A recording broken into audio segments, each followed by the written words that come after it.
Hello, everyone. I'm so excited that you are joining us today. And we are focusing today on the world of remote and hybrid work, which, of course, as we know, since COVID has opened up incredible opportunities.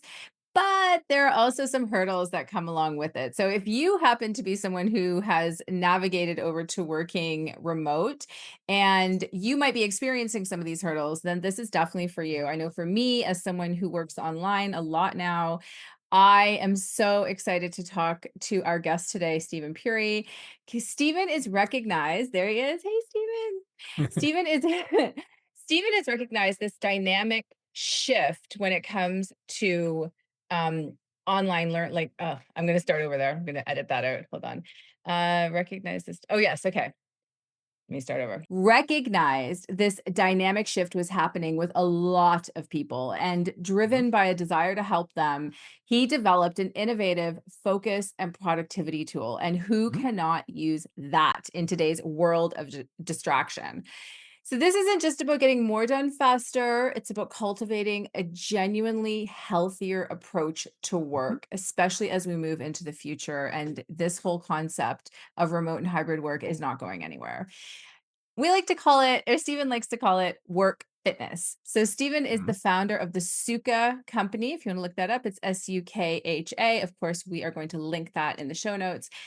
The Sukha Company is an innovative platform designed to help remote workers like you finish faster and feel healthy. So in a world where distractions, of course, are stealing our most precious resource, our time, I really can't wait to learn more about Stephen's extensive knowledge on this subject and bring it to you. Stephen, thank you so much for joining us. How are you? I am good. I hope we can make this a very helpful and also an engaging and fun episode. Oh, I have no doubt. So, I'm going to start off by asking you what actually prompted you to start delving further into this topic? Love that question. And I'm going to say this for everyone listening at home in the car, which is where I listen to podcasts. The reason to listen to this is the following. I have a very strange background in that I was a senior executive at a couple motion picture studios. I also raised a ton of venture capital, over $20 million of venture capital, and have run some tech companies, one exit, two failures, right? So a lot of learning in different disciplines. And what I saw between the two was that there were some very common ideas about how to lead and also to contribute in remote and hybrid situations that led to healthier kind of outcomes, healthier, um, you know, employees, healthier Yeah. selves. And that is really for me the the quest I'm on.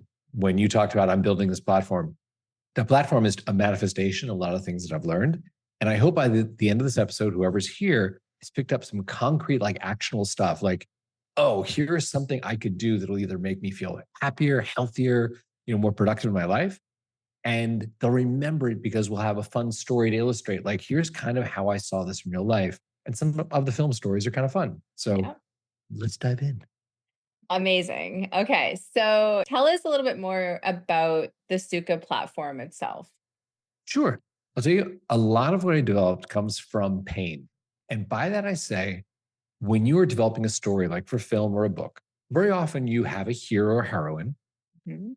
And ultimately, what you need to understand is how are they flawed? What is their big problem inside? And the end of that story is going to be they resolve it and it's a success, or they don't and it's a tragedy, right? When you are looking at things in those broad strokes, you go, wow, okay, so many things in life are about I have an obstacle in front of me, I have a problem inside me, and how are those two things going to interact? Will I succeed? So for me, I realized that I do have ADD. It doesn't really present as hyperactivity, but I do have ADD where I think I can multitask, think I Mhm. can do a lot of things at the same time, and that sort of mentality, which we're going to talk about, is not exactly true. We'll make a very fine grain examination of that, right? But I looked at the problems that I had, and I'm going to enumerate some of them. And if anyone listening is nodding their head, going, "Oh my god, I totally do that," I have some solutions, and I'll tell you about how they fit into the platform I built. One thing I noticed I did, which I called the cold start problem, and this was even worse working remote or hybrid, which is tomorrow morning I'm going to get going at 9, 8:30, 9:30, whatever time, right? But at that time, I would find myself either returning some emails I thought needed to be returned, or pick up my phone and just catch Yeah. up on the news really quick. And at the end of the day, when I looked at what I gotten done, I realized it was just procrastination. It was not really, oh, these emails are burning and they must be returned now. It was not, I must know what happened in the news today. It was procrastination. And then that leads you to the next layer of the onion. You peel that back, you go, well, why am I procrastinating? And for me, and for a lot of people I've spoken to now, 400 or 500 people, it's one of two kinds of overwhelm. It's either overwhelm at you look at a list of things that has to get done and your task list is intimidating. It's paralyzing where you're like, all 17 things truly need to get done. I know I can't do them between now and my next meeting, between now and when I go to sleep, whatever. And it almost stops you from doing things, right? And the other kind of overwhelm is there's something on there that's so large you're not going to get it done. Write my book, write my term, paper, Yeah. like that sort of thing, where you're just paralyzed because you don't even know the enormity of it, how you can get it done, right? So here's what I did. And by the way, anything smart that you hear here is probably because as I dug into these problems and thought a lot of people have solved them before, how they've done it, I read the book by the smart people. Yes. You read like Flow by 𝐼𝐼𝐍 𝐸𝐵𝐈. You read, James Clear, and you read Cal Newport's Deep Work. You read Near. You read, Tiny Habits and Fog and all that. Like, there's a great commonality. You read 12 of them in a row, and you Yeah. realize these are not different ideas. They're basically saying the same things. And I just said, how do I bake that into a solution? And then if I make that solution for myself, who else will want it, right? So let me give you a very clear solution. Problem one, cold start, right? There are too many things. It's paralyzing. Something I did is I said, what if when I started work in the morning, I had a smart assistant who said, hey, Steven, listen, I looked at your 17 things. It seems like these are the 3 that are priorities. Do you agree? And I can change. I can be like, well, actually, I think I should do this instead of that. Let's swap it out. Let's make it these 3. And then when I start work, when in our platform, we have focus music that plays and stuff like that, the 14 that I don't have to focus on right now get hidden. And I can just see 3. And suddenly becomes much more doable. And it's a very simple thing. But seeing those 3 things where I go, yeah, these are priorities. Can I tell you, since we instituted that in our platform, our members have a 77% better chance of finishing all 3 than when they could see all 17. Same tasks, same amount of time, but it's just the feeling of, oh, I can get that done. And you do. So do they put the 17 things so you have a space on the platform where you would write in your to-do You have list like a Kanban board where you can have like all your to-dos. Yes. But then you have a this session bucket and there are only 3 things that fit in there. You can't stuff it full. So you can capture everything and feel good. Like, okay, I know everything I have to do. That. When you start, your assistant story helps you prioritize and helps me get going. Like a minute helps me go, oh yeah, I need to do these 3 things. And then I start my session and those 3 things are visible. I can mark them completed. It feels really good, and it's interesting how just a simple trick like that of saying, oh, this is something I can accomplish helps. Same thing with the other cold start problem. The task is so large. If the assistant sees something like that, it'll often say, hey, Stevie, you know what? You're not going to write your book this morning, but how about we just make a task called outline chapter 3? I know I saw you finish chapters 1 and 2. We could do that in maybe 35 minutes. If history is our guide, you take a little more than half an hour to do that. And then suddenly it goes from this gargantuan, I'm never going to do it, into oh yeah, I could totally bang out the outline for chapter 3 in 35 minutes. And then like dominoes, things start to fall. This is one of the tricks I found with the morning cold start thing is when you do get that momentum and you look up after an hour, you're like, I've gotten these 3 things done. It feels great. That momentum, that energy carries you through the day. So that again is an example I want to say, working backwards from, well, what's the pain? How does the hero or heroine solve it? What's the obstacle? What's the deep why there that problem exists? And then say, okay, well, maybe we could do it this way. And the same thing with at the end of the day, I experienced pain where I would have I didn't get all this done. I've got to, like Laura and I, my wife, we have to run to that dinner. I'm going to get up early tomorrow and I'll get this done tomorrow before I start tomorrow's work. And you tell yourself that lie. And then tomorrow night, the domino falls into Wednesday and then the domino falls into Thursday. And you repeat that lie to yourself. I got so sick of that where I was like, I know I'm not going to get through it tomorrow. Or if I do, it'll mean tomorrow's work doesn't get done. How do I solve that? How do I manage my time in such a way at the end of the day I feel great? Matter of fact, the name of my company, which I know is a weird name, Mm. Sukha, right? Strange Yep. name. People ask me all the time, why did you name it that? And I'll tell you, it's kind of, well, it's an insightful story. And it also, I think, illustrates why we're doing what we're doing. So, Laura, my wife I mentioned, we met in yoga in Manhattan. I married the girl on the mat to my left, right? Okay. Awesome experience. Yoga is part of our life. We have a daily yoga practice. And I love the physical mixed with the spiritual kind of like sex, right? The Yes. mind and body and Me soul sort of too. together. So we got married a couple years ago when we had an early version of this platform running and it needed a name. And I said to Laura, I was like, we're going off on our honeymoon. We're going to Bali. Very grateful. That's where life is. We get to go to Bali on, vacations. So I said to her, you know what? Maybe I'll find that name that I've been grappling with, trying to get something better than, focus app, healthy, distraction free zone app 12, Yes. like all the bad, I had a list of all the bad names there. I knew they were bad, right? So I said, maybe I'll just bubble up out of my unconscious while we're doing yoga and hanging out and eating and being together, right?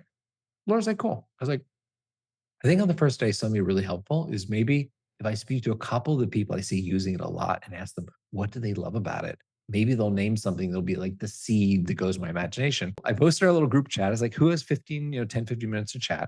A couple of people say yes.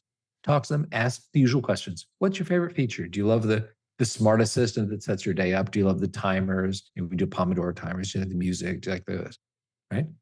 And the guy stopped me. He said, Steven, you asked the wrong questions. I was like, Oh. okay, please tell me what is the right question. He said, you should have asked me why I pay you. And I was like, we charge like 30 cents a day. I didn't think it's like that big a deal. It's not like buying a Birkin bag or something. Yes. Okay. Definitely not.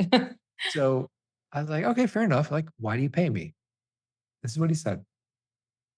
He said, at 3 o'clock, I can be playing with my kids. I have a 2-year-old and a 4-year-old.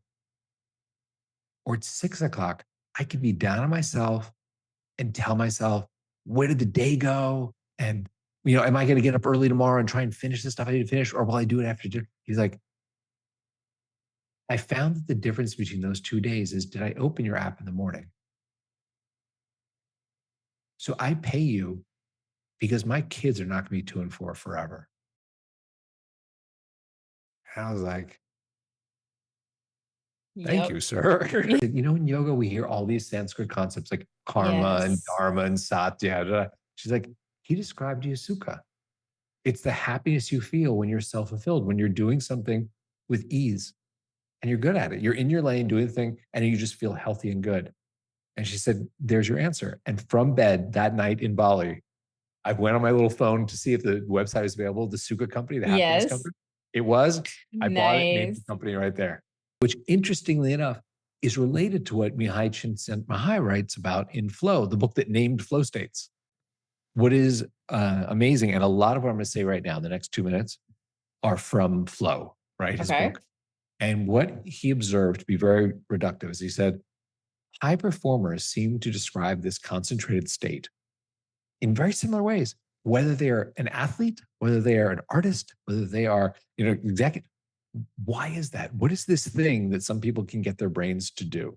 And he wrote a fantastic book around this and said, I want to call this thing flow, to be in flow, because it seems like these people get onto a river where their own actions are further increased by almost like the flow of being carried on a raft down the river. It's your action plus the universe is pushing you forward towards your goal, right? So he named it Right. flow and he calls this thing flow states. And it is that hyper concentrated state or a highly concentrated state where you do amazing stuff and the world kind of falls away. I first experienced it. If anyone else has experienced this, maybe this will ring true with you. I first experienced it on a plane. I was flying from Austin to SF. I was doing some little designs on my laptop. And I remember we took off from Austin and we landed, and I was like, something's horribly wrong with the plane. Like, we must have landed at Dallas. Like, they took off, the engine fell off the plane and they landed so quickly. And I looked, and 2 hours and 40 minutes had gone by. And in my mind, we were crashing. Like, there's no way we could have taken off 2 hours and 40 minutes ago. I Right. hadn't gone to the bathroom. I don't know if the drink cart came by, right? But it was like a wow, what happened? And my designs were done. Wow. So you almost had that inspiration because it sounds like very similar to deep work, but Yeah. almost where you don't realize that your creativity is sort of taking over. I think it's how you feel when you're really enjoying what you're doing as well. Yes. And this is what he wrote. It's a fantastic book where he said, it seems like in my study of this, there are some conditions precedent, or there's some ways that these high performers get into the state. Let me, sort of like Moses coming down with the tablets, let me bring this to the people, or Prometheus with fire, right? He's like, let me Yes. tell you what is common from all of these geniuses and athletes and artists. And he said there are a couple of things that seem to be true. One, they all believe that what they're doing is meaningful. Like no one seems to get into this state when they're doing like copying and filing and stapling reports, right? Doesn't seem to work. They also need to have skills that apply. So it's not Michael Jordan painting and it's not Picasso playing basketball, right? It has to be something that is challenging at the edge of their abilities. Like it is not brushing your teeth, you're going to get into a flow state, but it is Michael Jordan playing NBA basketball, where he may be the greatest, but it is still a challenging thing, right? So you get into that state and it's like alive, it's like electric when you're Yes. there. And it has to be something, obviously, that you enjoy. And there are also some just conditions that help it. Like music is one.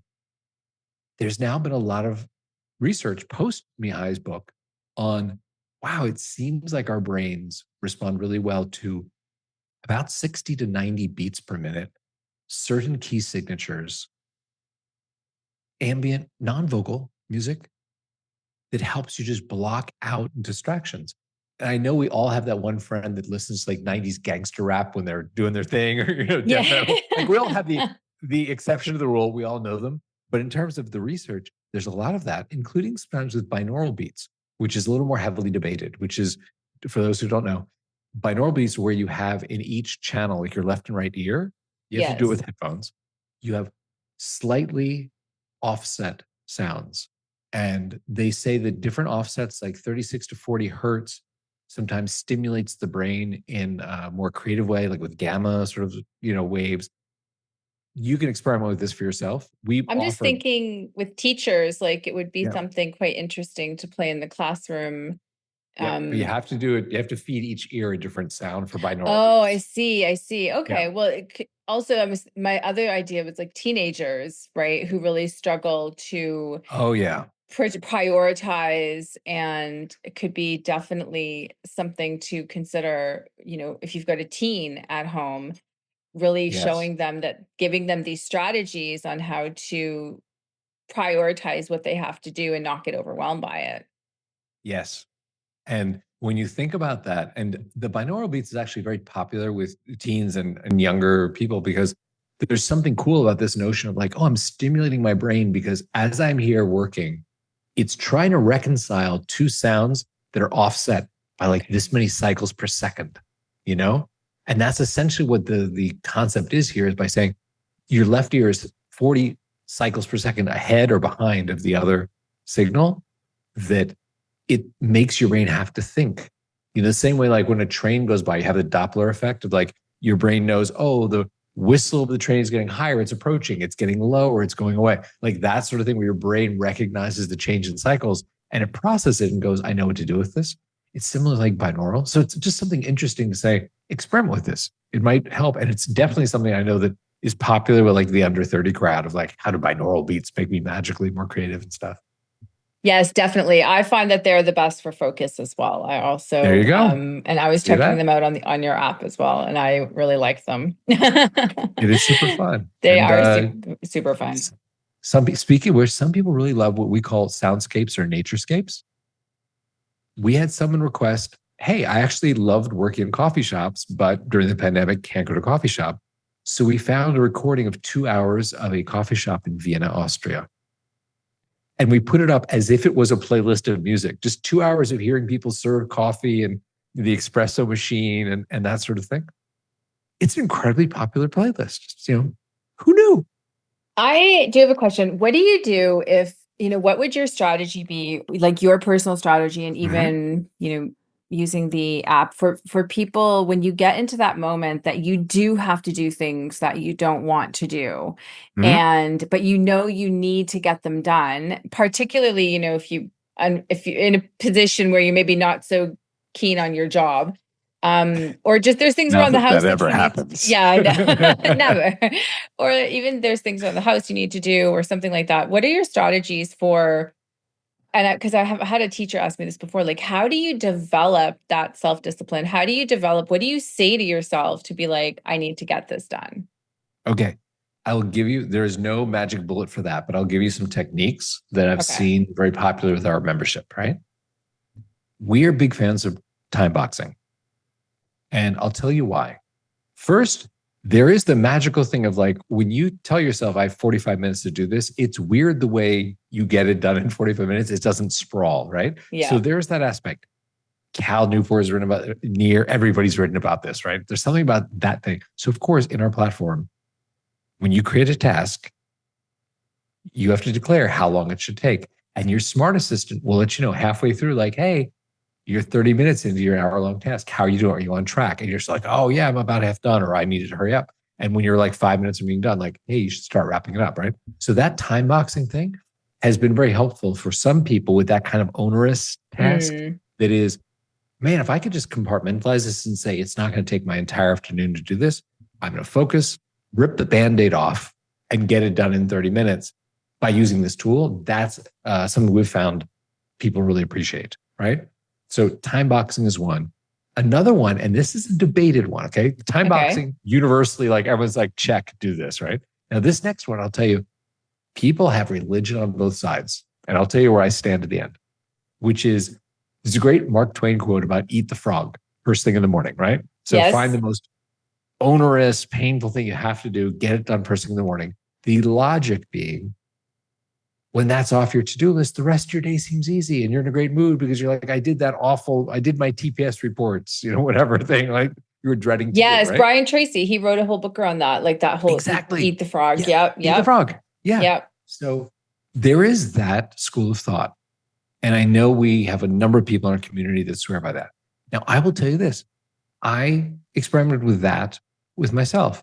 And something I found about me is I actually get through more during the day if I see my momentum build in the first hour. If in the first hour I go, I knock these 3 things out, I feel kind of invincible. And then I feel like I can slay the dragon, eat the frog in this case. Right? Yes. It makes our metaphors. Eat the dragon. So in talking about this over the past 6 years with a ton of people, it is interesting how people usually have a strong feeling on one or the other. It's either I need to ramp up into it in the morning and then I'm like at speed, or absolutely, if I have the discipline to eat the frog first thing, the rest of the day sails by. So that is one where I'm going to say, choose your own adventure.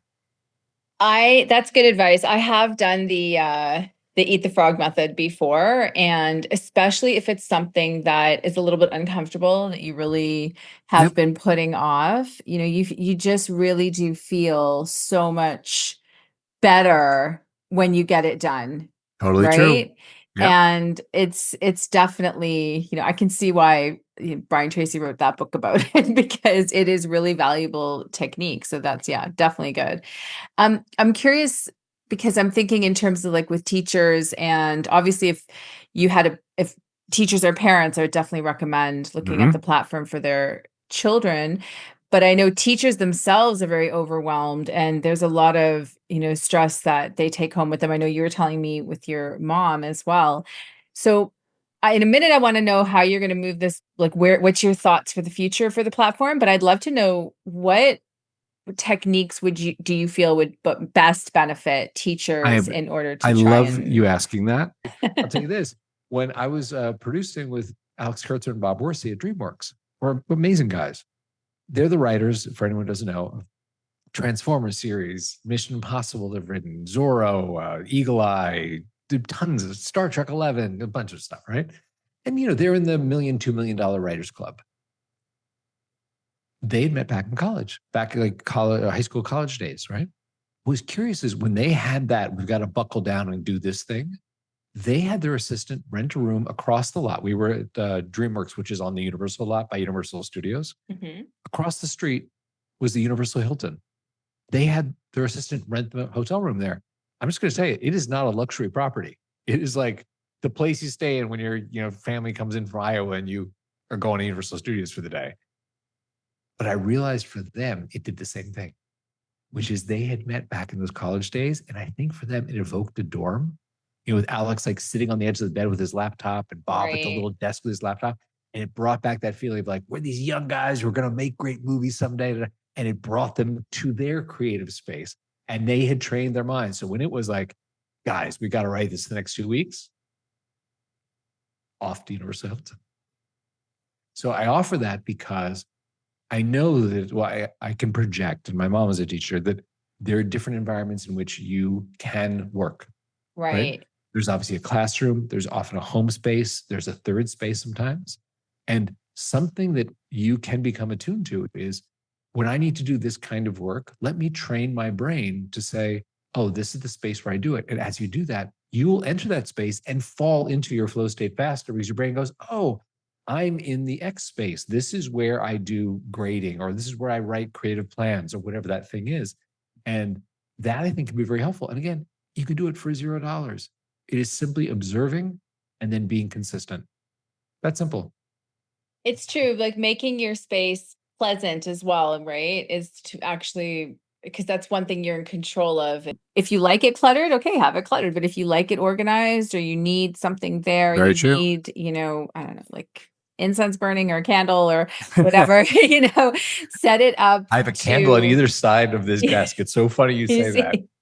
There you go. I also have a candle here. Let me tell you one more story that is kind of interesting. And again, this is simply knowing yourself. This is not about you have to go buy anything, subscribe to anything, do anything, right?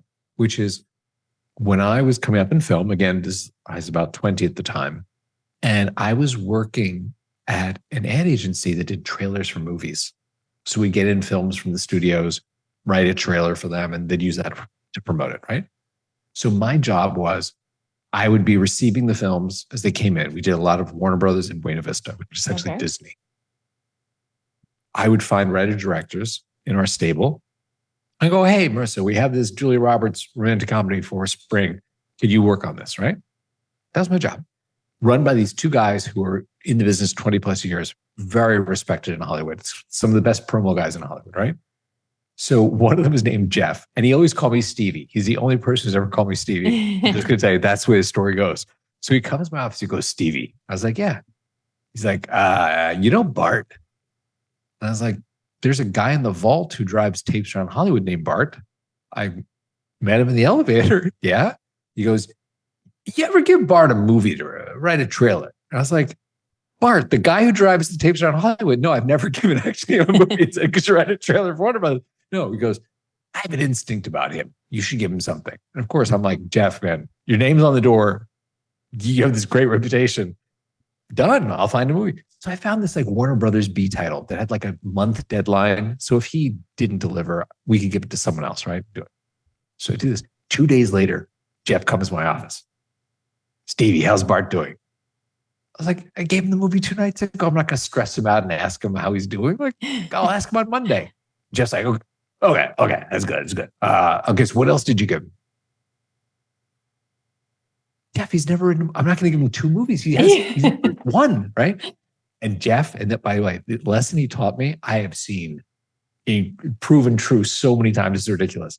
He said to me, Stevie, let me teach you something about creativity. It's always about the other thing. I was like, okay, what do you mean? He's like, you give Bart one thing to focus on, and he's going to stare at that thing with little beads of sweat coming down his temples, and he is going to write the most obvious B version of that trailer. Because the part of your mind that does the wow is the other part of your mind. He's like, if you want to have that moment where Bart goes, ooh, chocolate and peanut butter, what about that together? That happens because you give him something else to focus on. You got to give him another movie. And I'm going to tell you this, Bart is now a very well-established writer-producer in Hollywood. His career took off. Jeff was totally right about him. And I have seen what Jeff said proven in film, in television, in technology. It is amazing how true that is. And there's actually a great book on the neuroscience of this called The Net and the Butterfly by Olivia Fox and Judah Pollack. And what it talks about in much smarter terms than I'm sharing with you here is they're almost like two networks, two modes in your brain that are running. There's like an executive mode that is, I have to execute this action. I have to get my homework done by 10. I need to grade the papers by tomorrow at 9 a.m. I need to drive to work, that sort of. And there's like a default mode, which is almost like the baby, where it's like, huh, what would the cell phone taste like? I'll put that in my mouth. Yeah.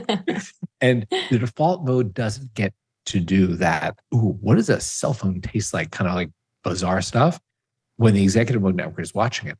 So you almost have to occupy the other, which is why if you've noticed, many people have experienced this, when you're showering, when you're doing the dishes, when you're driving, you have that weird thought of like, oh, you know what my your lesson plan should be, or you know what my the great inspiration hits. Yeah. Yes. Because When your you're executive mode walking network as well. walking, yeah, because it's busy in nature. And the default mode network gets to go, I have a cool idea. Want to hear it? Yes. And you have to trust that inspiration, that intuition as well when you get it. I think that's the most important thing. Like even as teachers, you think, oh, well, I've just got to do like the same thing. There's so much on my plate. But we also get that inspiration, that intuition. And it's almost like you must write it down and take action on it because you don't know how much it might help make something else easier in your life. So true. And in some ways, like being a teacher is almost like being a producer where you have a team of people who are all trying to do something. It may be assigned homework, it may be creative work, whatever it is, but you're trying to get them to the place where they do the work that's going to move their life forward. That is not that dissimilar to eventually when you're running a corporation and you're trying to get a team of people to do the work that'll move the lives of everyone forward. And to understand things like this, like, oh, to just give someone one creative project is almost crippling. To give them two is counterintuitively better. You'll get better creativity out of them. So it's just an interesting tip learned through the years. No, I think definitely with regards to how you want to move your platform into the future, because I was just thinking, it would be, you must think about maybe marketing it to schools, having like a, what do you call it? Like one of your tiers of payments is like, the school. Oh yeah. You can like absolutely have it for the teachers and the students as well. I think, especially because so many more students have devices and they can listen to music while they're working. But I am curious, where do you want to take the platform into the future? Like with other areas of focus and productivity or different areas? Well, I'll tell you this.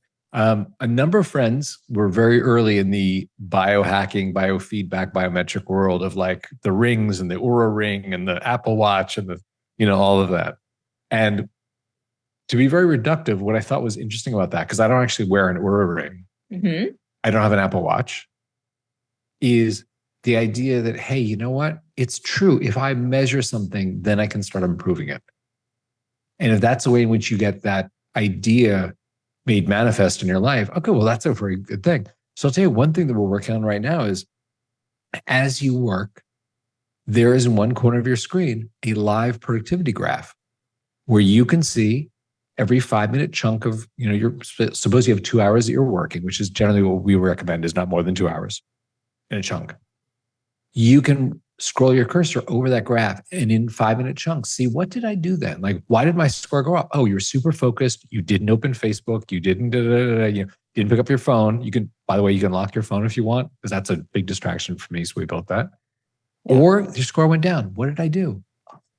That's when I watched that YouTube video, but then I clicked on the next YouTube video and then it's a slippery slope. Right. So you can start to learn over time going, you know what it is I always have this dip around an hour. There's something around an hour where I think, oh, I'm just going to check my email or something, pick up my phone. And then once you've learned, once you've observed, once you've measured, then you have a choice. Then you can choose to do that again and repeat that pattern. Or then you can say, I know in an hour is when I should stand up, stretch, get a glass of water, because I need some reset. But let's not have that reset be I start scrolling in TikTok, because I'm going to tell you, the best paycheck, if you are a behavioral psychologist, designer, and engineer, is to go work for one of the companies that steals your life. Flat out. Yeah. You want to go be a millionaire and you understand behavioral psychology or you're a great designer, go work for Mark, go work for Evan, go work for TikTok. You will get more stock options. If you can find a way to steal one more second from 1 billion people, you will be wealthy beyond your wildest dreams, because their entire business model is can I steal your life and sell it to an advertiser and I keep the money? Yes. That's what you're fighting against. That is truly the war, is the smartest people in the world are being paid to make sure other people waste their lives. It's so scary because it stops greatness from developing, right? It stops you from creating. It stops you from actually, becoming that higher version of you instead of getting trapped into this mental health abyss of distraction. It's so affecting on your mental health as well for so many, especially for younger something people. I believe deeply is we all have something great inside us. The question of life is, will we get it out or not? Yes.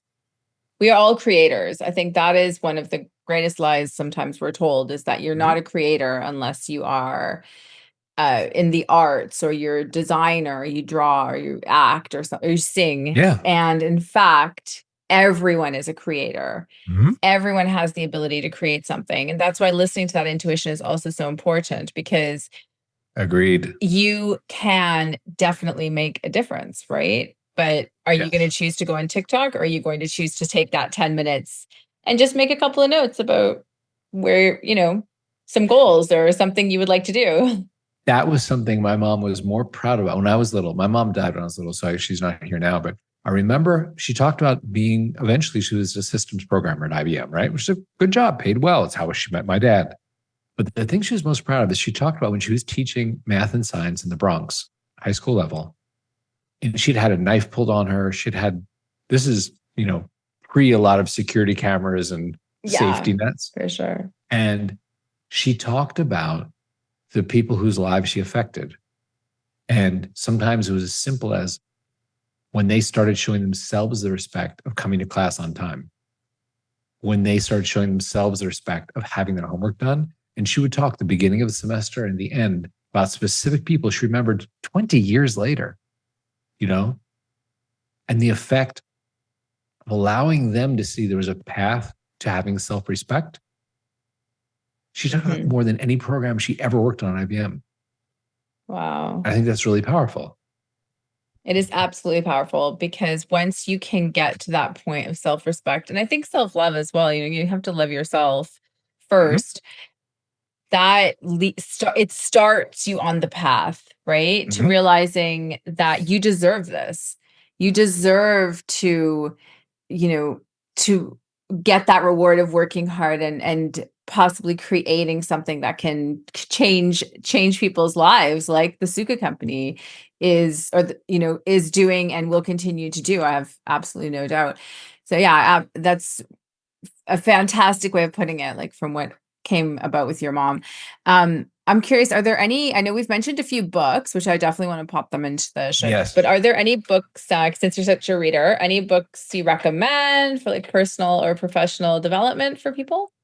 I will give you an offbeat one. Okay. Because I know we could talk about Atomic Habits and Tiny Habits and deep work. Like there are a lot of obvious ones. I'm going to say one that's really far off the beaten path that you just might really dig. I love it. It's probably the book I have gifted to more friends than any other single book. Okay. Other than Dr. Seuss. If you're my friend and you have a baby, you will get a anthology of Dr. Seuss. I love it. I think it's just absolutely amazing. So it is a book that Will and Ariel Durant wrote, and they wrote the history of civilization, right? Okay.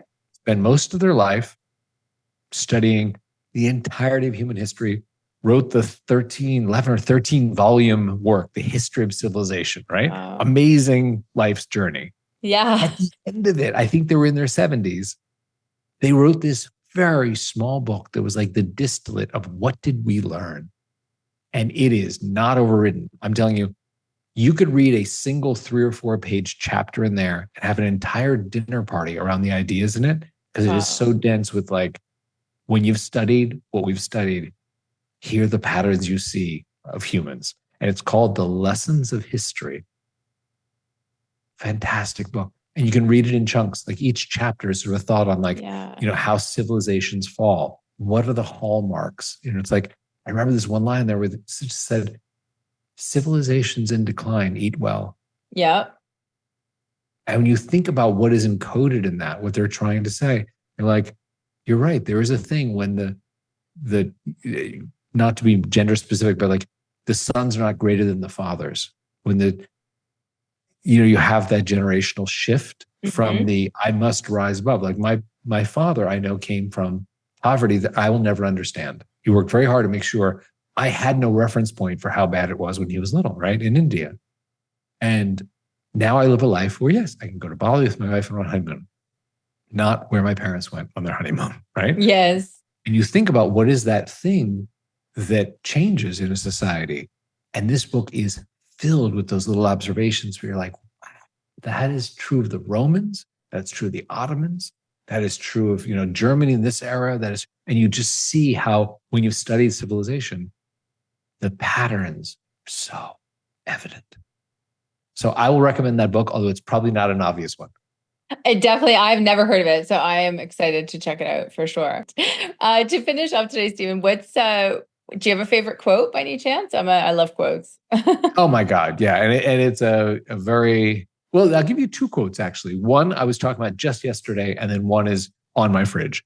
The one on my fridge is be the change you wish to see in the world. Nice. Right. And the other one I was talking about, and I'm going to mangle this a little bit, but I think Picture just said, if men are not afraid of things, but rather their ideas about things. Oh, I like that. I was having a conversation with Laura yesterday about something where she had some anxiety. And I said, okay, so let's really dig into it. What is the thing? And it was her idea about this thing that might or might not happen. Yeah. More than it was actually the thing.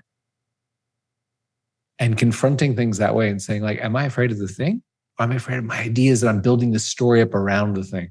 And it ended up going really well for her this morning.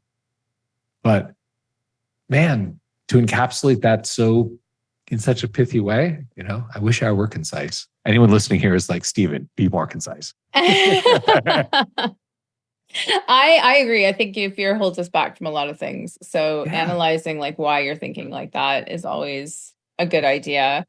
And last final question. What 3 things are you grateful for today, Steven? I'm grateful. I am going to be a father. Laura and I are going to have a son in so 4 months and change. I know. Has definitely inspired me to spread the knowledge that I've learned more this year. I've done more speaking engagements, more podcasts than I normally do in a year. So very grateful about that. Laura's healthy. Things seem to be on a good trajectory. We'll see how the way it goes. It'll be what the universe wants, but that's like a daily joy, patting her little belly. So I'm very grateful for that. Very grateful that although I lost my mom when I was little, Laura was super down to move to Austin and be close to my dad. So he lives down the block. I can walk to his house in less than 20 minutes. And I know he's not going to be here forever, but he's going to get to play with his grandchildren. Super cool. Just drive down the street, go see him. So I'm really grateful that he's around, and we'll have him in their lives, and he'll be he'll be around. I think the third thing is I'm doing something that as it grows will probably be the thing I'm most proud of in my life. Helping people be happy and be in control of, their productivity. Like more than any movie I worked on. Die Hard 5 did not change the world. The Wolverine did not change the world. Transformers, big hits, didn't change the world. None of the movies I worked on really changed the world. But I feel like this can help people. Even if it helps one person, it's like, cool. That's how I look at it too, 100%. Well, I am so grateful for you, Steven, that you came on the show. Fun. You shared. Thank you for having me. You are so welcome. I really appreciate your dedication towards, like you said, helping people not with their focus and productivity, because it does bring in the happiness factor. It does make you happier. It does give you that little dopamine hit that I can do this. I've done this. And I just sending all the good vibes that your platform is going to be recognized by people everywhere, and that this podcast is going to help get it out there. And because all of us need help with focus and productivity, I believe. So thank you so much. And we will pop all your social media accounts definitely onto the show notes as well. And if anyone, like you said, if anyone does want some reference, like, oh, what was that Cal Newport book, whatever, they're welcome to email me. I will give them a link to, here's that near article that I referenced or something. Perfect. Thank you so much. I hope you have an amazing, amazing day. You too. Bye, everybody.